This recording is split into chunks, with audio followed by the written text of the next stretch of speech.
আমরা আগের ক্লাসগুলোতে জেনেছি লেটার কি। লেটার হলো ধ্বনি লিখিত রূপকে লেটার বলি। তারপরে শিখলাম অ্যালফাবেট, অর্থাৎ এ থেকে জেড পর্যন্ত যে 26টা লেটার বা বর্ণ ইংরেজিতে আছে এদের সমষ্টিকে অ্যালফাবেট বলে। অ্যালফাবেটে আমরা দেখলাম লেটারগুলোকে 4টা রূপে দেখতে পাই আমরা: ছোট হাতের, বড় হাতের, টানা ছোট হাতের, টানা বড় হাতের। এরপর আমরা দেখব এই লেটারগুলোর বিশেষ কিছু চরিত্র আছে। কীরকম চরিত্র? এ বি সি ডি থেকে জেড পর্যন্ত তো 26টা লেটার পেয়েছি, কিন্তু উচ্চারণ করতে গিয়ে কিছু কিছু পার্থক্য আমরা পেয়েছি। কীরকম? কিছু বর্ণ আছে এই উচ্চারণ করার জন্য কারো সাহায্য নিচ্ছে না। একটা করে লিখলাম ই, কারো সাহায্য নিচ্ছে না। আই, কারো সাহায্য নিচ্ছে না। ও, কারো সাহায্য নিচ্ছে না। ইউ। এইরকম এই 26টা থেকে 5টা লেটার আমরা খুঁজে পেলাম যেগুলো উচ্চারণ করার জন্য কারো সাহায্য নিচ্ছে না। আর এইগুলোকে আমরা কি বলবো জানা আছে? কেউ জানো? ভাওয়েল। আর বাংলায় স্বরবর্ণ, অর্থাৎ ইংরেজি বর্ণমালায় যেসব বর্ণগুলো অন্য বর্ণের সাহায্য ছাড়াই নিজে নিজে উচ্চারিত হতে পারে। এই বর্ণগুলো উচ্চারণের জন্য অন্য কোনো বর্ণের সাহায্যের প্রয়োজন নেই, এগুলো স্বাধীন বর্ণ। এইগুলোই হচ্ছে ভাওয়েল। আর ভাওয়েলকে বাংলায় আমরা কি রূপে জানি? স্বরবর্ণ। বাংলাতে কটা স্বরবর্ণ আছে? 12টা। অ, আ, হস্য ই দীর্ঘ ই, হস্য দীর্ঘ রি, লি, এ, ওই, ও, ও। ঠিক ইংরেজিতে আছে 5টা। তাহলে ভাওয়েল কি আমাদের অসুবিধা হবে? এ, ই, আই, ও, ইউ ইংরেজি বর্ণমালার এই 5টা বর্ণ অন্য কোনো বর্ণের সাহায্য ছাড়াই উচ্চারিত হতে পারছে। এদের উচ্চারণের জন্য কারো সাহায্যের প্রয়োজন নেই। তাই এই 5টা বর্ণকে আমরা ভাওয়েল বা স্বরবর্ণ বলবো। এরপর নীল কালিতে কিছু বর্ণ আছে। কি জিনিস সেগুলো দেখি। B, C, D, F, G, H. আচ্ছা, বি উচ্চারণ করতে গেলে আমরা কি পাচ্ছি? B plus E. ডি উচ্চারণ করতে গেলে কি পাচ্ছি? D plus E. জে উচ্চারণ করতে গেলে পাচ্ছি জে প্লাস এ। অর্থাৎ এই যে বর্ণগুলো পাচ্ছি নীল রঙের, সেই বর্ণগুলো কিন্তু নিজে নিজে উচ্চারিত হতে পারছে কি না। এগুলো উচ্চারণের জন্য অন্য কোনো বর্ণের সাহায্যের প্রয়োজন হচ্ছে।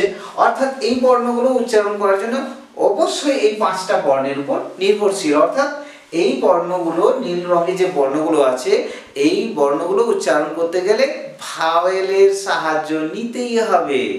তাই 26টা থেকে 5টা বাদ দিলে কটা হয়? 21টা। এই 21টা বর্ণকেই আমরা কনসোনেন্ট বা ব্যঞ্জন বর্ণ রূপে জানবো। কনসোনেন্ট বা ব্যঞ্জন বর্ণ। তাহলে কনসোনেন্টের ঘরে কি কি লিখবো? B, C, D, F, G, H, J, K, L, M, N, P, Q, R, S, T, V, W, X, Y, Z. অর্থাৎ 21টা। ইংরেজি বর্ণমালায় যে বর্ণগুলো অন্য কোনো বর্ণের সাহায্য ছাড়া নিজে নিজে উচ্চারিত হতে পারে না, সেই বর্ণগুলোকেই আমরা কনসোনেন্ট বা ব্যঞ্জন বর্ণ রূপে জানবো। ওকে?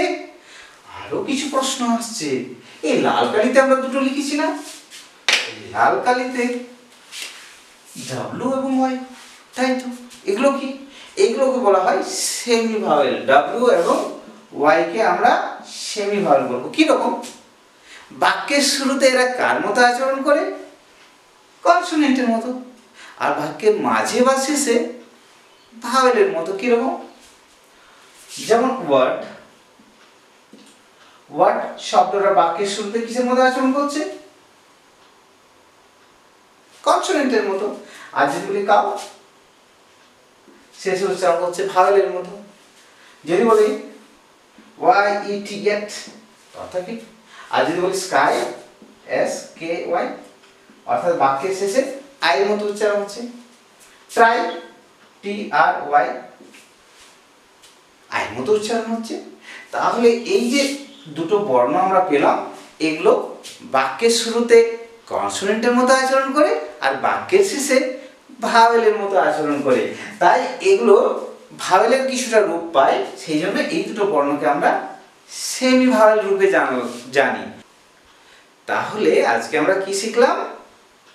ভাওয়েল, কনসোনেন্ট এবং সেমি ভাওয়েল। ইংরেজি বর্ণমালায় যে সব বর্ণগুলো অন্য কোনো বর্ণের সাহায্য না নিয়েই নিজে নিজে উচ্চারিত হতে পারে সেই বর্ণগুলোকেই আমরা ভাওয়েল বা স্বরবর্ণ বলি, যেমন এ, ই, আই ও ইউ। এরপরে পাচ্ছি নীল রঙের কিছু বর্ণ, এগুলোকে আমরা কি রূপে জেনেছি? কনসোনেন্ট বা ব্যঞ্জন বর্ণ।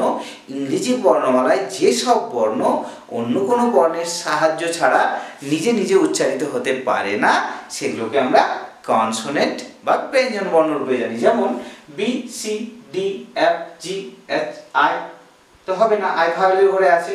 J, K, L, M, N, P, Q, R, S, T, V, W, X, Y, Z, মোট 21টা।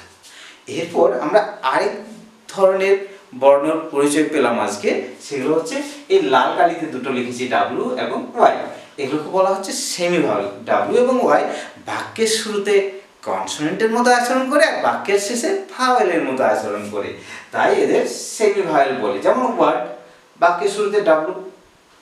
কাউ, বাক্যের শেষে ভাওয়েলের মতো আচরণ করেছে, বাক্যের শুরুতে কনসোনেন্টের মতো আচরণ করে। ইয়েট, বাক্যের শুরুতে কনসোনেন্টের মতো আচরণ করেছে আর শেষে আই ভাওয়েলের কাজ করেছে। ওকে, আর অসুবিধা থাকবে না ভাওয়েল, কনসোনেন্ট এবং সেমি ভাওয়েল নিয়ে। Thanks for watching me.